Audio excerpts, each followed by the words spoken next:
Bon, OK. Maintenant, on va voir la modélisation à partir de spline, donc des courbes.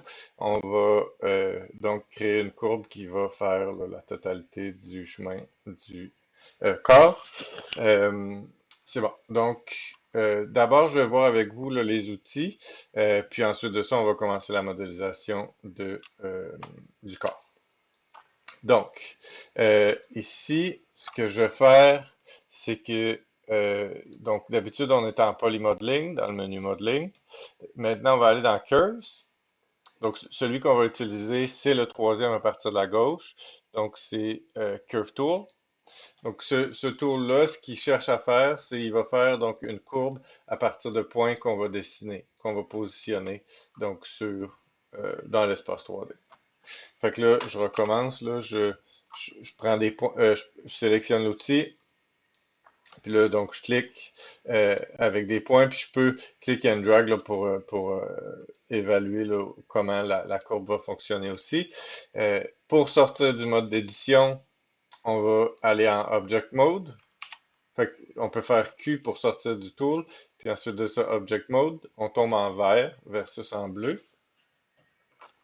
Donc ça, c'est pour sortir du mode d'édition de la courbe.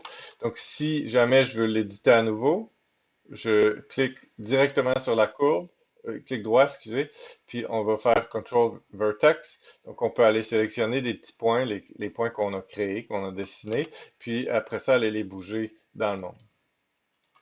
Assurez-vous là, que vous n'allez pas bouger en Z parce que dans l'exercice, ou ben, qu'importe, peut-être votre orientation n'est pas en front, là, mais bougez juste haut et droite, là, pas en profondeur, pour que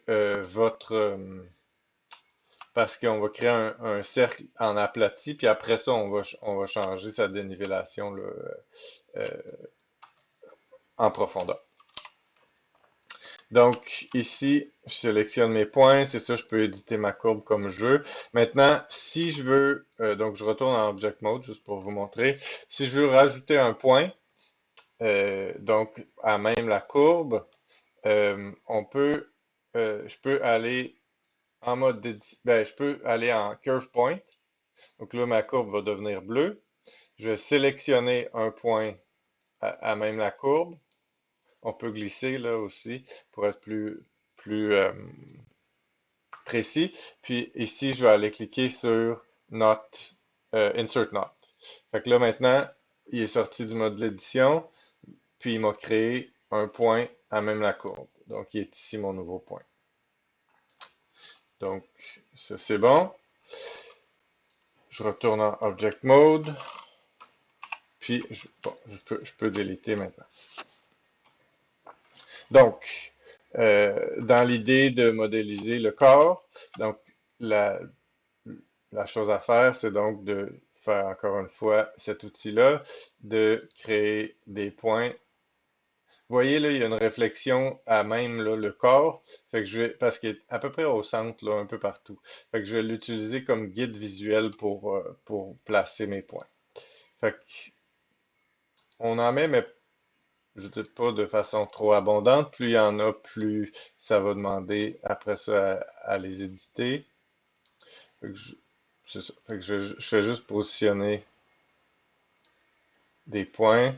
Puis dès que le dernier point est mis, vous voyez ici à chaque fois que avant d'ajouter le dernier point, il va faire ce point-là est pas en courbe encore. Mais si j'ajoute un autre point, il s'ajuste pour créer quelque chose de plus courbe là, ici.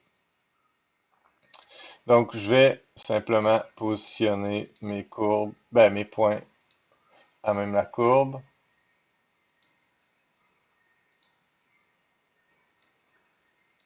Fait que pour tout de suite, je vais m'occuper juste de ce qui est à l'extérieur, puis on fera donc les connexions par la suite.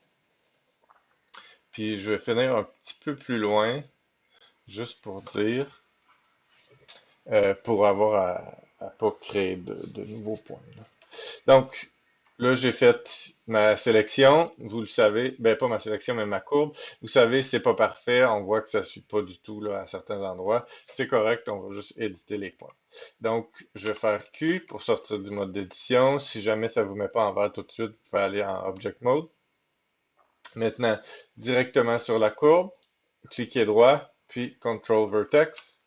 Puis, on va juste ajuster maintenant tous les points pour que, oups, ça c'est un point en dessous, tous les points pour que euh, ça fasse donc la forme souhaitée. Bon, vous voyez, j'aurais peut-être dû ajouter un point ici, je le ferai au pire après. Fait que je sélectionne les petits points roses, puis je vais aller les bouger à même ma courbe. Bon, étant donné que ça c'est un peu dans le chemin, là, je vais le, je vais faire CTRL H pour hide pour le moment.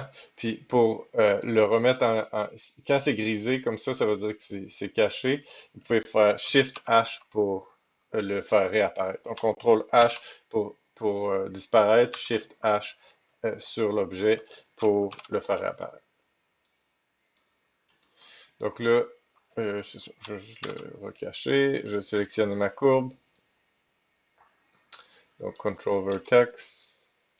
Ouais, je pense qu'il me manque, ouais, il me manque décidément une subdivision ici, ben un point plutôt. Fait que je vais aller en curve point, je mets un point à même, donc la courbe, puis je vais faire insert not. Donc maintenant, si je vais en control vertex, il m'a créé un point qui va me permettre de juste positionner ça de façon beaucoup plus ronde, là.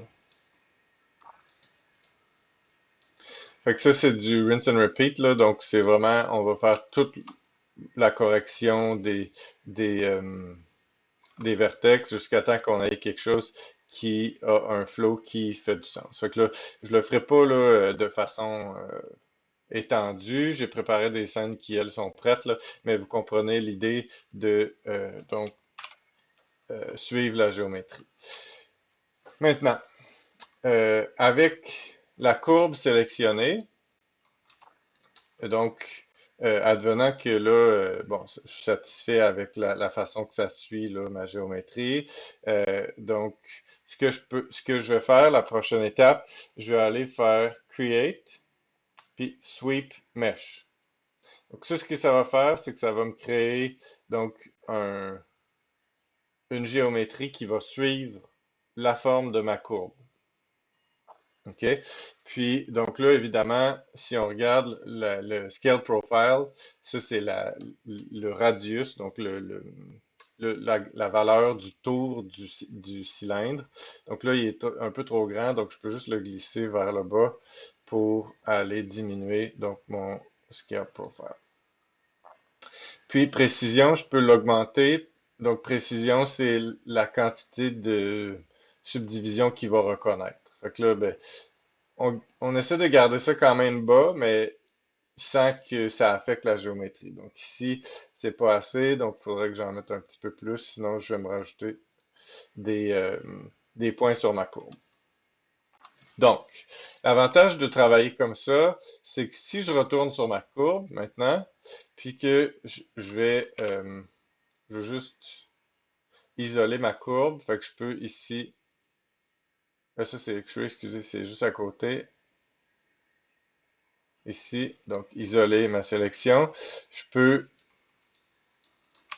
en cliquant droit, Control Vertex, euh, si je sors de l'isolation, vous allez voir, je peux bouger mes points donc en temps réel, puis ma courbe, mon cylindre que j'ai créé par-dessus ma courbe, ben, il va suivre, là. Donc, je peux sélectionner un autre point, puis aller. Fait que c'est beaucoup plus facile d'avoir un feedback visuel de ce qu'on fait. euh, de la qualité du travail qu'on est en train d'effectuer. Donc ici, à mon sens, là, il me manquerait une subdivision parce que ça fait une courbe entre les deux. Donc ce que je vais faire, c'est que je vais isoler à nouveau ma courbe. Je vais tomber en... Donc je clique droit sur le fond, Object Mode. Je vais aller sélectionner ma courbe. Je vais isoler mon objet, puis je vais aller curve point, je vais cliquer dessus, puis insert knot. Donc là, j'ai un point de plus.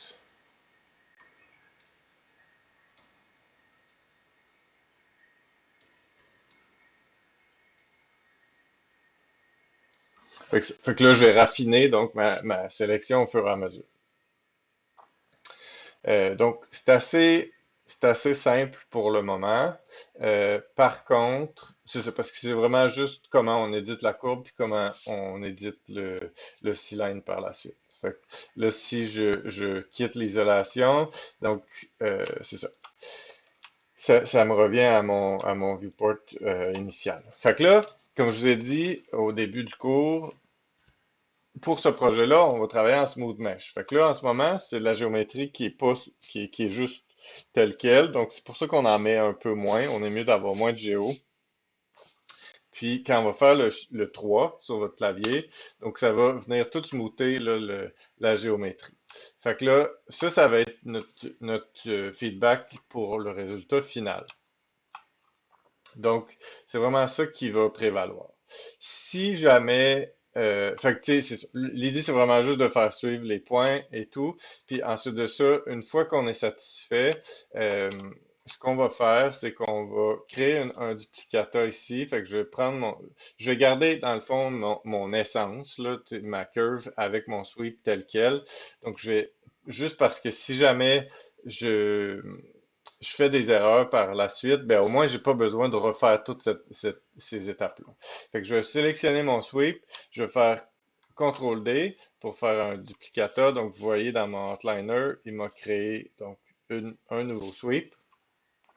Puis à celui-là, je vais venir aller effacer, donc sous Polygon Modeling, je vais effacer les transforms puis le history. Fait que maintenant, là, il a mis le pivot au centre du monde, mais je peux le remettre au centre de l'objet ici. Maintenant, si je bouge ma courbe ici, en en changeant mes points, donc le sweep ici, il va bouger, mais pas celui en haut parce que j'ai effacé le history, puis les transforms. Fait que vous voyez, là maintenant, donc la courbe puis le sweep qui sont ici sont indépendants de celui-là ici. Donc, maintenant, fait que ça, c'est la base. Puis, c'est ça. Donc, ce que je veux faire ensuite, c'est que je vais aller, donc, grossir là, du long du, de l'espèce de la fin du corps, là, où le son il sort. Donc, je vais juste me remettre en contexte. Puis, je vais sélectionner l'image plane, puis je vais isoler donc ces deux-là. Donc, ce que je vais faire, là, vous le savez, on l'a vu en classe, puis vous l'avez fait souvent. Donc, vous voyez, mon gizmo est en fonction du monde. Donc, je veux changer mon gizmo pour qu'il soit... euh, je pense pas que l'objet, ça va fonctionner. Non, c'est ça. Fait on va faire une opération où je fais le D, puis je vais tourner mon gizmo jusqu'à temps qu'il soit à peu près là, dans l'orientation souhaitée. Fait pas mal parallèle ou perpendiculaire au edge loop que j'ai ici. Fait que là, une fois que j'ai fini d'éditer mon pivot, ben, je peux faire D à nouveau. Puis là, je vais faire un scale pour aller faire suivre la géométrie en fonction de la circonférence, là, la silhouette plutôt du corps. Fait qu'ici, je scale dans les trois angles. Encore une fois, je veux pas que ça affecte mon, euh, mon objet puis que ça devienne un ovale. Donc ici,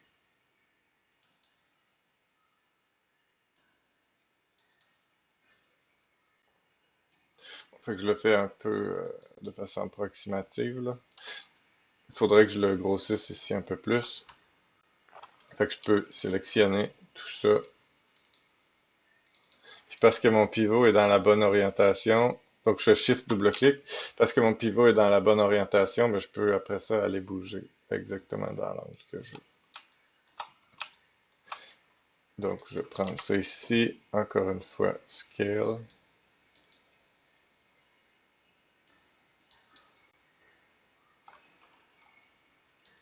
Puis, donc, je vais aller peaufiner. Donc, je fais D pour changer mon pivot, pour juste m'assurer que l'orientation est bonne. Ici.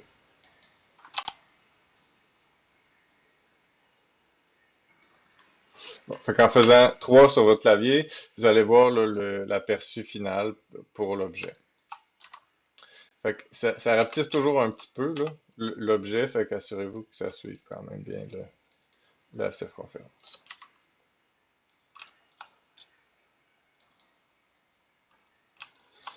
Ça c'est beau. Maintenant, ici, je vais faire la même chose.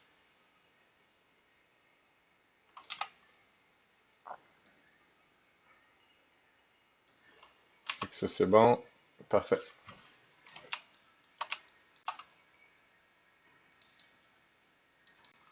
Fait que c'est vraiment là, on répète les mêmes étapes jusqu'à temps qu'on ait quelque chose qui soit très proche de la référence.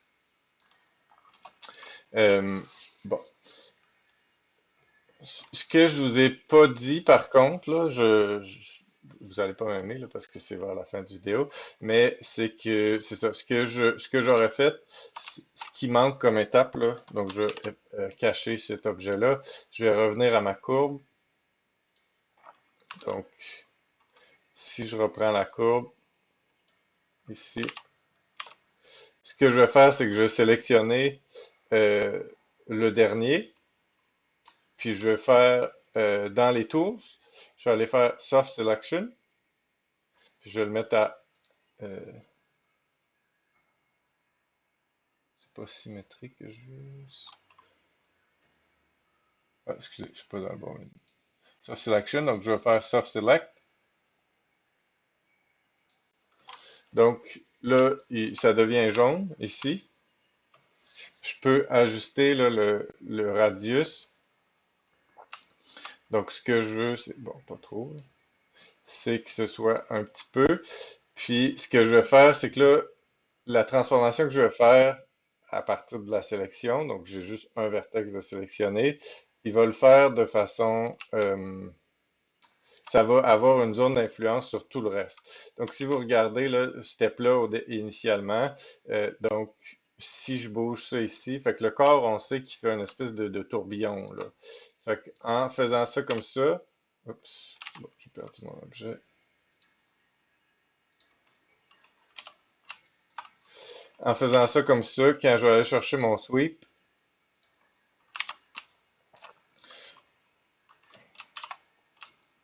donc vous voyez maintenant, donc en vue de gauche, ben, tout se suit. Donc, le, l'objet n'est pas écrasé sur le même plane, là. Fait que si je fais CTRL-Z pour vous montrer, là, puis que je mets mon sweep, ben vous voyez, l'objet est tout sur le même plan d'égalité. Fait que là, ben, c'est pas ce qu'on veut. Fait que en sélectionnant donc un point, le dernier point sur la curve, puis en allant bouger, en ayant une zone d'influence qui est quand même très grande, ben ça va faire en sorte que les objets, le cylindre va se décoller de la fin vers le centre. Donc, on peut jouer, comme je vous dis, là, avec les paramètres dans le Soft Selection.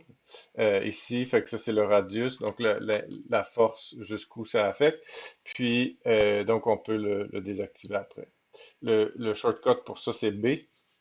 Euh, puis, on peut aussi, donc si je fais B, simplement, je peux tenir B, puis faire un left click, puis glisser. On voit qu'en temps réel, là, ça change ma zone d'influence. Fait que si je bouge ma souris gauche-droite, ben, ça va changer le radius ici, donc la taille de l'influence. Vous voyez, on voit le brush, là, l'espèce de cylindre, cercle autour qui détermine la zone d'influence. Fait que je veux, donc si je tiens B puis je glisse, donc ça va me montrer là, la zone d'influence. Puis je vais aller juste bouger en Z cette fois-ci. alors que toutes les autres opérations, le Z n'avait pas été touché. Fait que plus c'est jaune, plus ça a de l'influence, puis plus c'est rouge, ben moins ça en a. Donc ça devient jusqu'à noir, là, rouge foncé. Fait que voilà pour ça. Fait que ça couvre cette portion-là. Maintenant, euh, c'est ça. Fait que là, comme je vous dis, il s'agit juste de raffiner.